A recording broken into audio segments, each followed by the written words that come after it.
Why don't you just tell me about December 7th, what you were doing and when you... December 7th,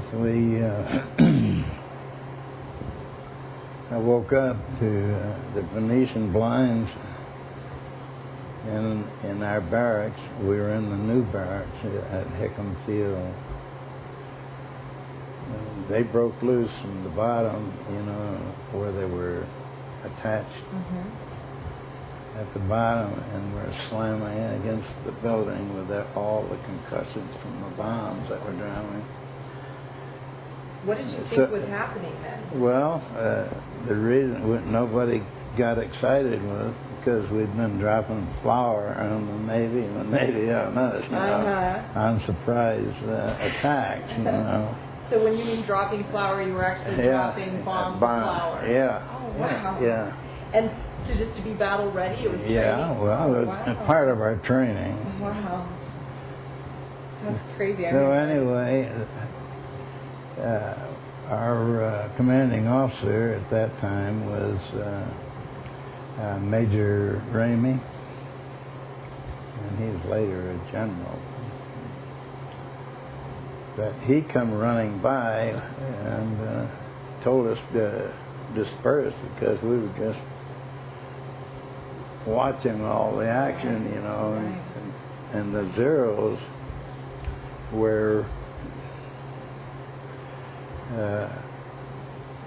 putting their wheels down and flaps down and maneuvering to shoot anything that moved on the ground. So I saw two piles of lumber. I don't know what they were doing on that in front of the new barracks, but there was just a narrow gap between the two piles. And I dove in there, and one of our other squadron members jumped in on top of me, and he was killed. So he jumped in and was laying on top of you? Yeah, and he was, if he hadn't have done that, I would have been the victim, yeah. Did you know that he was killed right away, or did it take you a while? Well, I couldn't get out. It was hard getting out from under him in that narrow space. What did you... Then finally I got up and I ran to the ball diamond, and I thought that would be I was trying to get to the dugout, and right in the middle of the diamond, bombs started dropping, and I was covered up with dirt in one and uncovered from another. And when I was uncovered there, I looked up, and here's twin-engine Jap bombers in formation kept coming and coming and dropping bombs. I couldn't move. Never did get to that dugout.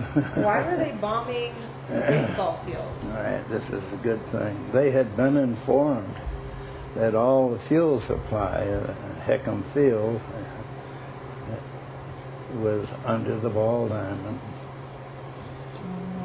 And it was a good deal, but there wasn't any fuel there, of course. And now, did you find that out later? Or? Later. Right. Okay. Yes, we were told later that the reason the high concentration was due to their information. What do you know about how long would you say, or is it impossible to estimate in that kind of situation? Would you say that you were on the ball field just trying to, I guess you were just lying still, or? Well, you couldn't. You're trying to dig a hole. Mostly. Right. No, you couldn't move. And then, of course, I was covered up with dirt. And then How long would you say you were there? Oh, golly, it couldn't... felt like an hour, but it was just maybe 5 minutes. Wow. It's hard to estimate that. Were you just in kind of autopilot at that point, or just getting through it, or what happens when your body is like, or when you're faced with such extreme kind of how do you react to that, or do you react at all? I don't know. It's not. You'd think you would be scared and so on, but that wasn't the case at all. Just like you were unaware of what was happening. Right.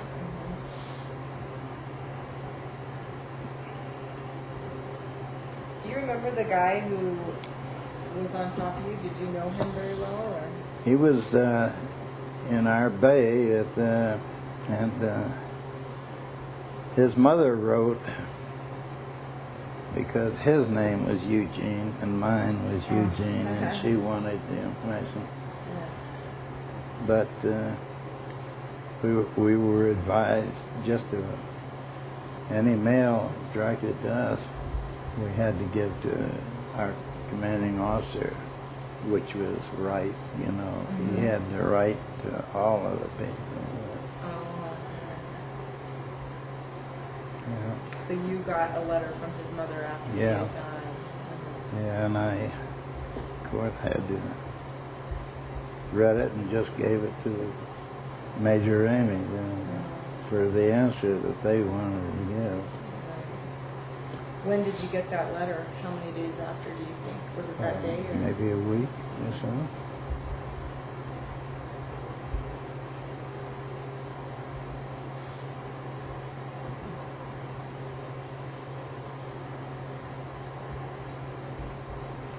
So how quick did this? How long did the attack last? I understand it wasn't very long. No, it wasn't. It was maybe say 7:45 to start, and I couldn't have no idea how long it lasted. Right. What happened the rest of the day? Well, following that, I couldn't hear or anything, and I had to go to the clinic and get my ears washed out, and then went to our hangar that we did our maintenance and so on in, and the roof had been, you know, a bomb come through the roof, and it was a mess. But just started to clean that up to where we could get an airplane in when they did land, you know, that morning. Now, at the clinic, were they washing dirt out of your ears, or did you have like a concussion, or? No, I didn't have any. Just washing the dirt out of your ears. Yeah. I wonder if the dirt helped save your hearing. There you go. Could be. What was it like at the clinic? Was it pretty? A busy place. That's all I can say. Did you ever kind of get down to the harbor and see like what that looks like? Later on, we had to fly when we started flying. We'd fly over a portion of Pearl Harbor. In fact, there was just a chain link fence between the two, Hickam Field and Pearl Harbor. What did that look like? Well, just like a junkyard, I'd say. And what was the feeling between the men at that time? Were you guys kind of shocked the Japanese had the... Yes.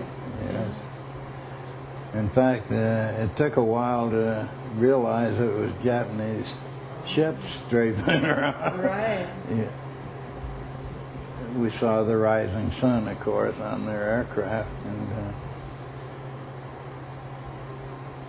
Who did you assume it was at first maybe Germany? Is that what you thought? Well, we didn't. Yeah. Wasn't. They'd been pulling tricks at it on us, you know, right. in our war games, Right. you'd say. Really wasn't aware for a time.